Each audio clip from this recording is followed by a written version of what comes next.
آله وصحبه أجمعين. This is chapter 8, estimation. Chapter 8 is about estimation, and we will talk about estimating single population parameters. After that, in the next course, you will be studying estimating of two population parameters. We will talk here about two specific population parameters. First one, mu, the population mean. We need to estimate mu, and the proportion p.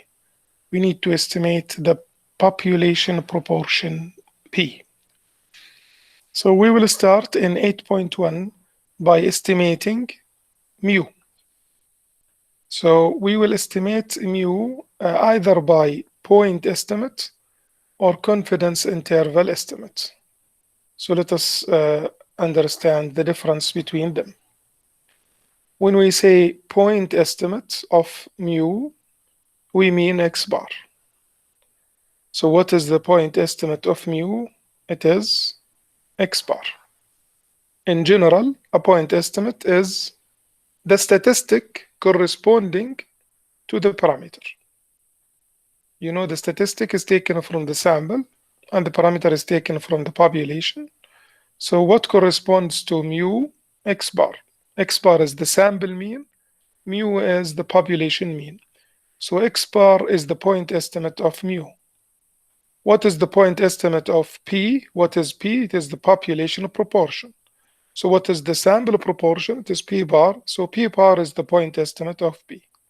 So that's the point estimate. Of course, the point estimate changes from sample to sample. Each sample you choose will have a different X bar. And always there is a sampling error. With each estimate, with each point estimate, there is a sampling error, which, for example, X bar minus mu, or P bar minus P. So this is the point estimate. The confidence interval estimate, we will have a confidence interval. We will have an interval. We will put the point estimate in the middle. So the point estimate in the middle, and then we will go a distance to the right and the same distance to the left. And we will have an interval. So this would be a confidence interval for the parameter. So for example, mu would be between X bar minus the margin of error, which is this distance, and X bar plus the margin of error. So the point estimate in this case is X bar, and the margin of error is the critical value times the standard error. So critical value times the standard error is called the margin of error. If we, in section 8.3, talk about estimating P, the population proportion, then the population proportion would be P bar, the point estimate of P, plus the margin of error, and P bar minus the margin of error. The margin of error in case of mean is not the same as the margin of error in case of proportion. This is different than this, but both called margin of errors. Okay, critical value changes as we shall see. Standard error for the mean is different than the standard error for the proportion.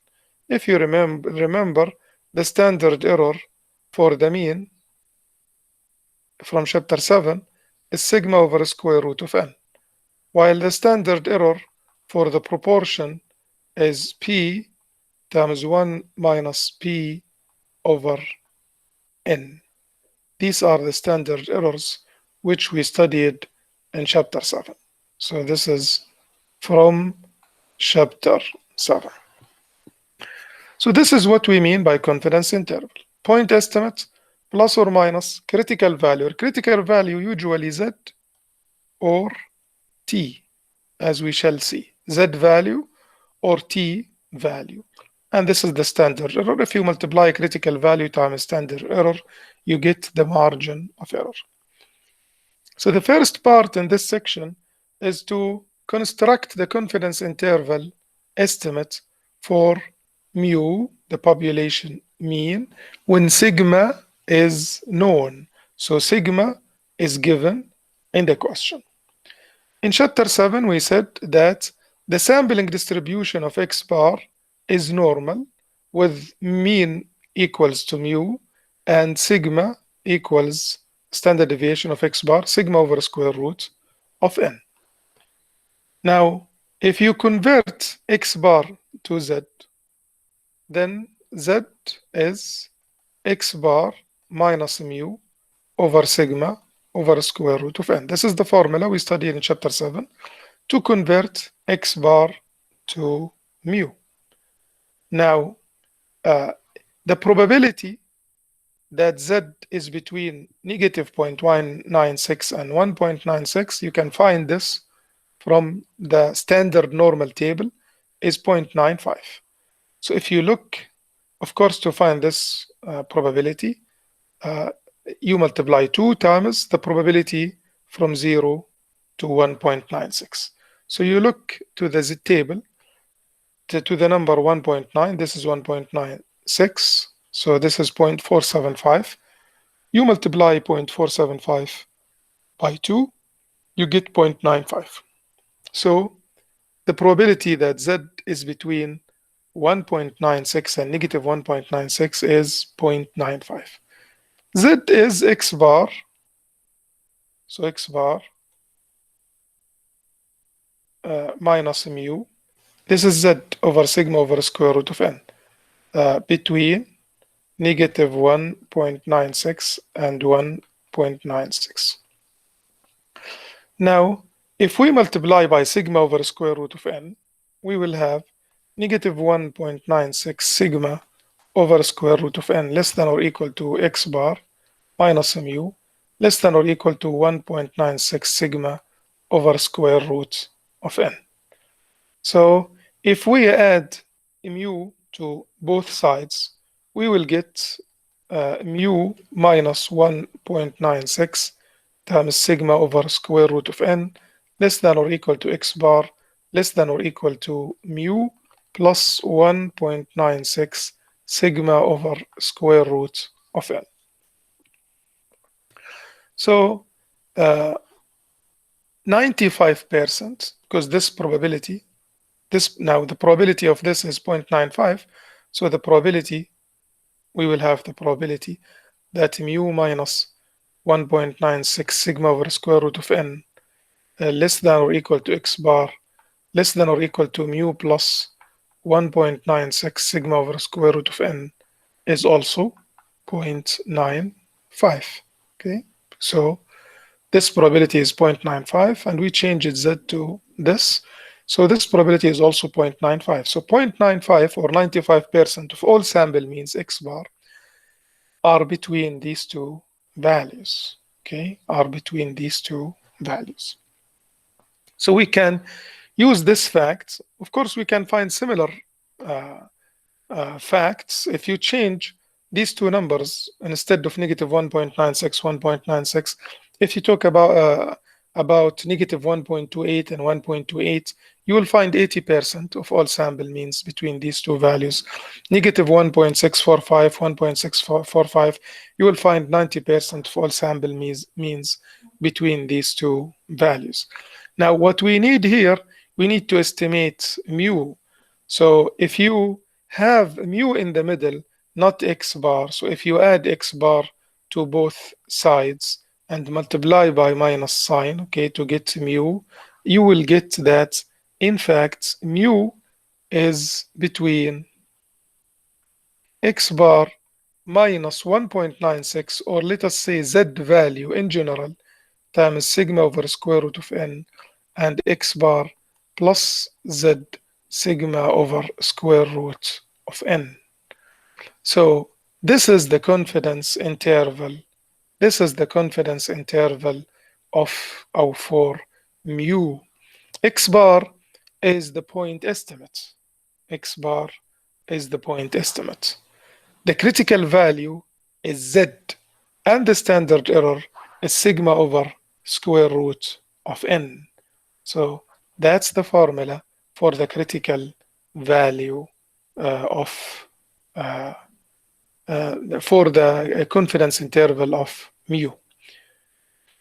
This shape or this figure illustrates to you that if you choose x bar from here to here, this is x bar, this is the distribution of x bar. If you choose x bar from here to here, and this would be 95% of the time, because the probability of x bar between these two values is 0.95. So 0.95, 95% of the time, if you choose x bar, for example, you choose this number here, not 0.475, this is the area.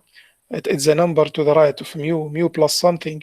If you choose x bar 1 here and add the margin of error, subtract the margin of error, then mu would be in this confidence interval.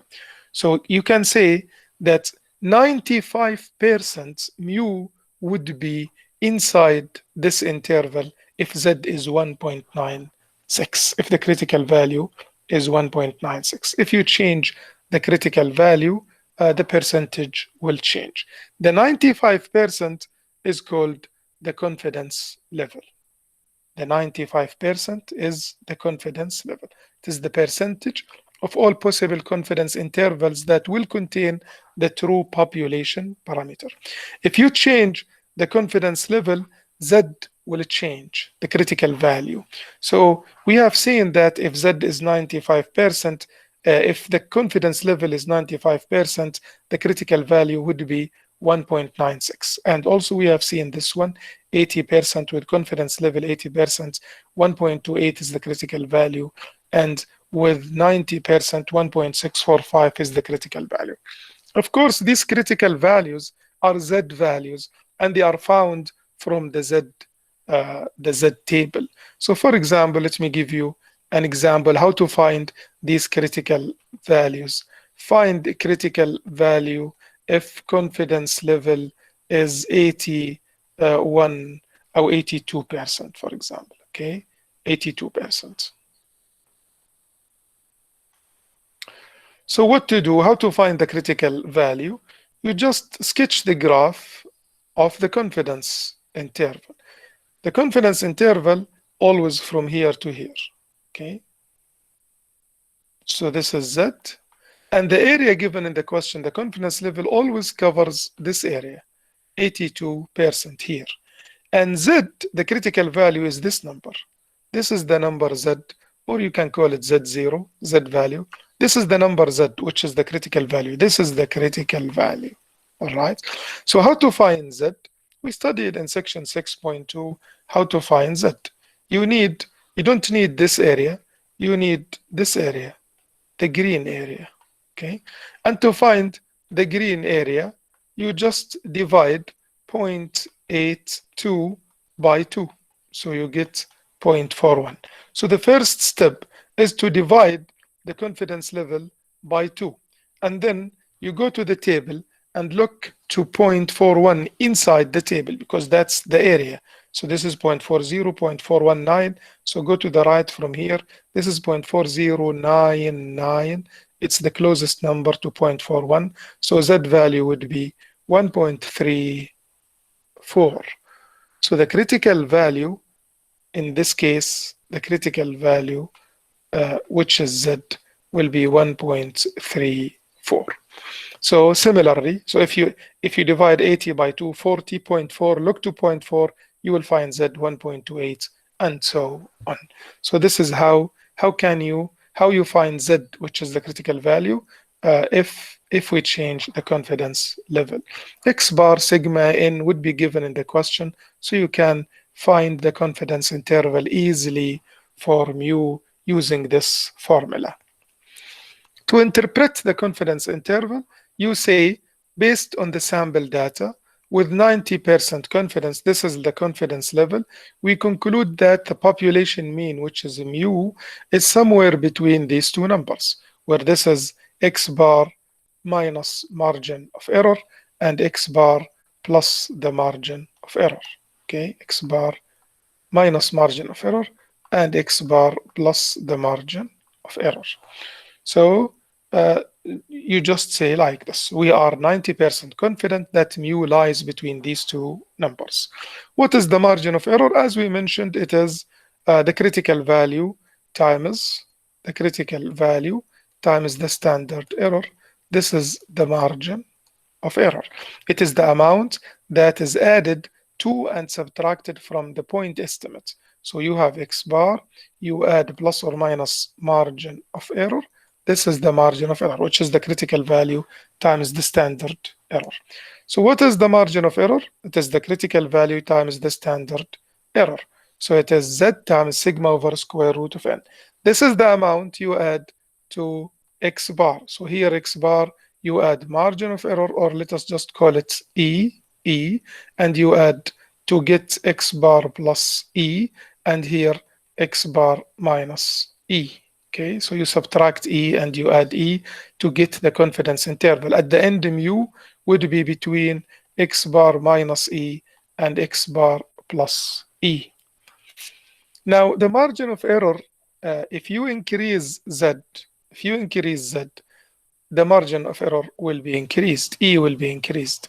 And how to increase Z, which is the critical value? By increasing the confidence level, okay? If you increase the confidence level, look to this example. Here the confidence level is 90, so the critical value 1.645, 95, 1.96, 99, 2.575. Every time you increase the confidence level, the critical value increases. If everything is fixed, sigma fixed, n fixed, x bar is fixed, then this means that the error will increase, okay? So increasing the confidence level will lead to an increase of the margin of error. While n, the relation between E and n is not like E and Z, because n is in the denominator. So if you increase n, E will be decreased, in fact. And you can see this example. Everything is fixed, but we will change n. We will increase n. So instead of 100, 200, 400, and 1.96 always, and 400 always for sigma, you notice that the margin of error is decreased. So if you increase n, E will be decreased. If you increase Z or the confidence level, E will be increased. For example, also, what is the meaning of this error? It means that the distance between mu and x bar, or between x bar and mu, is less than the margin of error. So if the margin of error is 78.4, then the sample mean is within 78.4 of mu, the true population mean.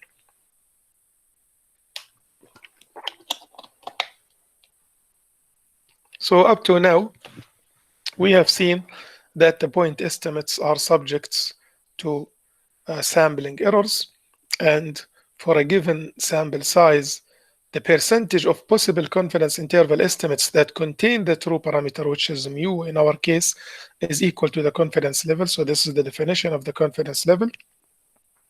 The margin of error is half the width of the confidence interval estimate. That's important. So what is the width? The width of the confidence interval? Well, the confidence interval, the width of the confidence interval is equal to, if for mu, for example, this is mu, this is x bar, okay? The confidence interval is x bar plus z times sigma over square root of n, and x bar minus z, or we just write E. Yeah, I've seen that this is the critical value times the standard error is just E, okay? So how would you find the width of this confidence interval? It's x bar plus E, that's the maximum, minus x bar minus E, that's the minimum of the interval, and it would be x bar plus E minus x bar plus E, minus times minus is plus, so it is 2E. So in fact, The margin of error is width over 2. So the width of the confidence interval is 2 margin of errors, or the margin of error is half the width of the confidence interval estimates. This is for any confidence interval. Always the margin of error is half of the width of the confidence interval. If you increase the confidence level, we have seen that the margin of error increased, and if we increase the sample size, the margin of error would be decreased. Let us solve one example. Assuming that the population distribution for credit card balance is normal with a population standard deviation. So what is this? What is the population standard deviation? It is sigma. It is 400. So sigma is given in the question. It's 400. Construct and interpret the 95%. What is the 95%? It is the confidence level. Having the confidence level enables you to find the critical value. And we have seen 95% corresponds to critical value 1.96. Confidence interval estimate for the population mean. So what do you need to estimate? I need to estimate the population mean, which is mu, because in section 8.3 we will estimate population proportion. You have to read the question carefully. Here we are estimating mu. So the formula for estimating mu when sigma is known is x bar plus or minus z times sigma over square root of n. I have sigma, I need x bar and n. So let us continue. If a random sample of n equals 100, so this is n accounts have a sample mean. What is the sample mean? It is x bar. So x bar is given. X bar is 2000. So x bar is 2000 plus or minus z, which is the critical value 1.96 times sigma, which is 400 over square root of 100. So it would be 2000 plus or minus the error, the margin of error. How to find the margin of error? It is the critical value times the standard error, which is 78.4. So that's the margin of error. So we can say that mu is between 2000 minus 78.4, 2000 minus 78.4, that's 1921.6, 1921.6, and 2000 plus 78.4, which is 2078.4. So this is how we get to the confidence interval. This is the 95% confidence interval. He said construct and interpret. The interpretation, we say that based on the sample data, the sample that he gave us, based on sample data, we are 95% confident that the true population mean, or mu, the population mean, is between 1921.6 and 2078.4. So if you choose all possible confidence intervals, 95% of them will contain the mean, and the mean would be between, the true mean would be between these two numbers 95% of the time. This is another exercise. Please, it is similar, so try to do it at home. I stop here, and if you have any question,